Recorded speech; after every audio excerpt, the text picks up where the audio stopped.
Se préparer à une grande crue de la Seine est l'objectif de l'exercice de simulation qui a eu lieu en Île-de-France du 7 au 18 mars. Appelée EU Sequana, l'opération a impliqué 87 acteurs publics et privés. Une occasion de tester la gestion de crise. Un des exercices a consisté à évacuer des personnes par hélicoptère en zone inondée en conditions réelles. Des équipes cyclotechniques ont également simulé la recherche de personnes disparues avec le soutien des services de protection civile d'autres pays européens. Cet exercice a été très intéressant pour nous. Tout d'abord d'un point de vue technique, puisqu'on a vu exactement comment on pourra intervenir sur des plans d'eau figés comme le lac aujourd'hui. Mais on a aussi pu mettre en œuvre des procédures avec nos partenaires étrangers, comme aujourd'hui les Espagnols, ou d'autres partenaires français, comme les services d'incendie de la Grande Couronne ou la sécurité civile. Donc une belle coopération. La crue de la Seine qui s'est produite en 1910 avait paralysé Paris et une bonne partie de l'Île-de-France pendant des mois. La même crue aujourd'hui pourrait affecter jusqu'à 400 000 emplois et priver d'électricité 1,5 million de personnes.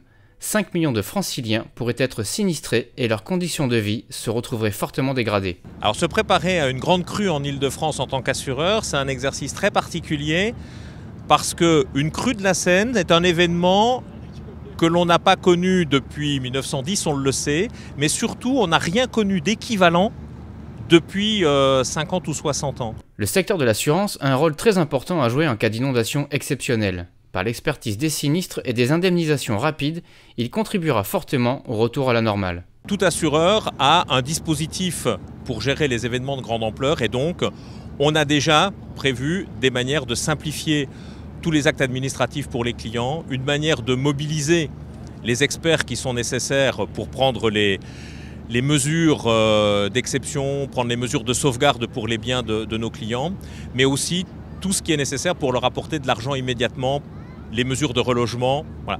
Selon une estimation de CCR, une crue exceptionnelle de la Seine supérieure à 9 mètres au niveau du pont d'Austerlitz pourrait dépasser 20 milliards d'euros de dommages assurés au titre du régime CatNat. Nos modèles nous donnent un intervalle de confiance relativement large autour des estimations.